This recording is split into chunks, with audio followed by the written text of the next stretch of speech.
Coming up on UT10 News, a sorority raises money to support the fight against domestic violence. And students in the business course help out a local fundraiser. Plus, David Duffy has highlights from the Rockets men basketball home opener against Northern Arizona. Your news in 10 minutes starts now. Thanks for joining us. I'm Guyton Matthews. And I'm Faith Atkins. The University of Toledo Medical Center is making an effort to better protect patients. Last week, UTMC launched its Wash In, Wash Out campaign. This initiative reinforces hand washing in the hospital with bright signs posted near doorways. The campaign is in response to a recent survey released by the Centers for Disease Control and Prevention. The study revealed that 75,000 patients died from infections they acquired while in the hospital.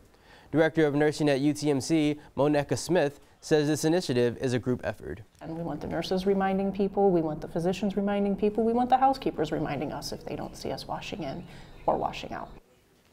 Anonymous observations will be made to determine the effectiveness of the campaign. One UT sorority is helping raise money for families dealing with emotional and domestic abuse. Alpha Chi Omega hosted their Nacho Night Philanthropy dinner on Thursday at their McComas Village House. All-you-can-eat nachos and monster drinks were served for $5 at the door. Alpha Chi Omega raised the money to help support the fight against domestic violence. For Vice President of Philanthropy, Kayla Burton, this event is personal. I've actually dealt with domestic violence with a close family friend, so it means a lot to me.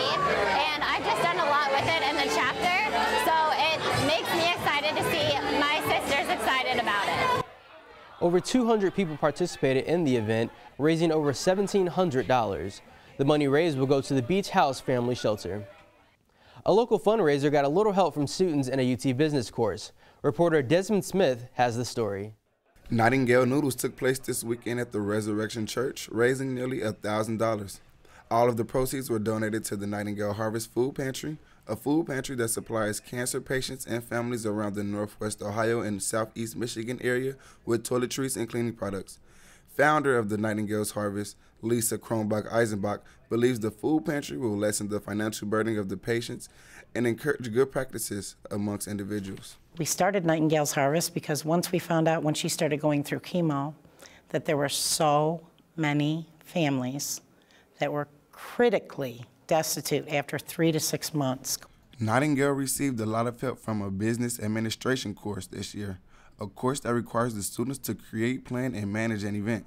The group were assigned to subgroups like Media, DECA, or United Way Tax Program, all of which are necessities needed to make a business run smoothly, says Professor Lori Williams. Forward, Lisa and I have been working in partnership to both train up students to become socially responsible leaders in our community, to be good business people that are high in ethical values, as well as be able to give back to our local cancer families. The Nightingale next fundraiser will be held December 15th at the Westgate Chipotle, where they will receive 50% of all proceeds. I'm Desmond Smith with UT10 News. The UT Student African American Brotherhood, or SAB, hosted a dinner on Sunday. SAB hosted the event with the National Society of Black Engineers. About 100 people attended the spaghetti dinner in the Student Union Auditorium. Their goal was to raise $600, which would be split between the two organizations. President of SAB, Trey Sims, said it was an opportunity to bond as well. It's really big because not only does it help our younger members get really involved with the organization, but it helps remind the older members as well as give them new ideas to push the organization forward. The dinner raised $800, and their half will be used to attend their national conference in Detroit. The Ritter Planetarium is premiering its first ever full dome presentation. Reporter Chris Dyer gives us a preview of what to expect. The Ritter Planetarium is unveiling its first full dome video production, Santa's Secret Star. Faculty and staff from across both campuses have helped to make this movie come together over the past 6 months. Associate Planetarium Director Alex Mack and full dome graphic artist Morgan Hayward were key in making the film come together. It's based on an old script that the Planetarium used back in the 1980s, and we've updated the script, and we hired a 3D animator to animate the program. The show's mainly directed towards younger audiences, but it's great for anyone of any age, and we're very excited about it as the new studio and our first production, and we hope that the community likes it just as much as we did. The Planetarium is open to the public and will show the film on Fridays at 7:30 and Saturdays at 1 p.m. The Planetarium is debuting their film December 5th, and for more details, please check out our website, ut10news.com. I'm Chris Dyer for UT10 News.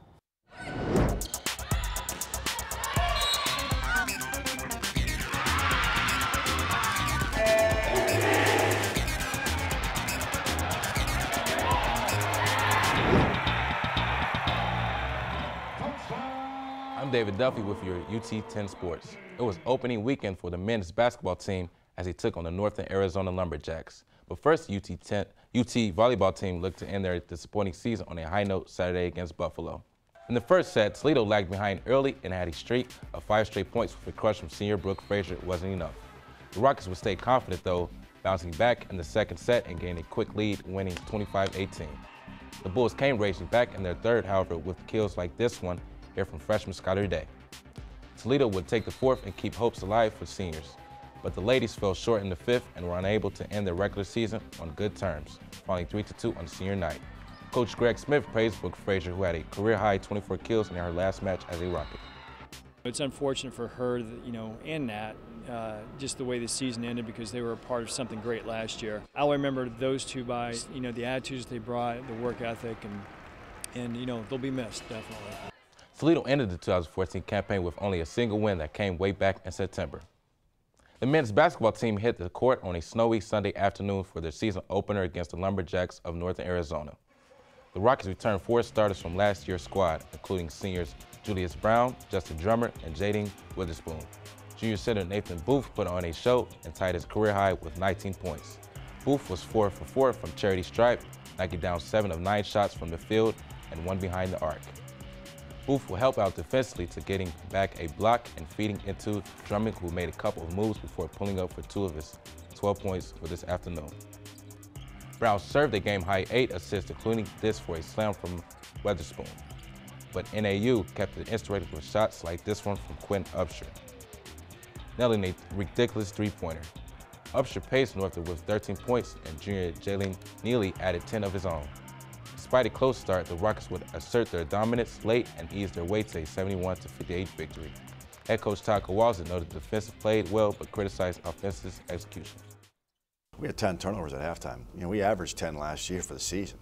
I mean, we're one of the best in the country of not turning it over. And, the turnovers that we had were just kind of casual. I mean, 1-0 is 1-0, when we can just go back and improve on what we didn't do well out there. But, it's our first game. We still, getting in the groove of actually playing games. So, we just got to build on what we did today.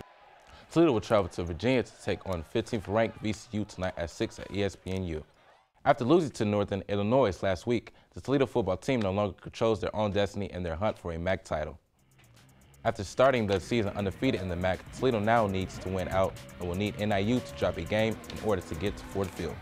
Wednesday night, Toledo welcomes the team from down south to the Glass Bowl for senior night. The Rockets have dominated the series as of late, with no player on the roster having ever lost to the Falcons. But it appears Toledo will be without Woodside and Julian at QB. Once again, they will call on receiver Dwight Macon to get the offense rolling at quarterback. If you can't get to the Glass Bowl, the game will be live tomorrow night at 8 on ESPN2. So, David, what's your prediction for the game? Well, Faith, as you know, we haven't lost a game against BG for 4 years, and we have home advantage, and Monecca has made a tough improvement. So I have to go with the Rockets on this one. Thanks, David. That's what I like to hear. That's it for UT10 News. For the latest breaking news from campus and bios from all UT10 reporters, go to our website, ut10news.com. And you can always watch our award-winning newscasts on YouTube and Facebook, where you can get caught up on all your campus news whenever you want. For Faith Atkins, David Duffy, and all of our crew, I'm Guyton Matthews. Have a great week, and stay tuned for more news from the UT campus.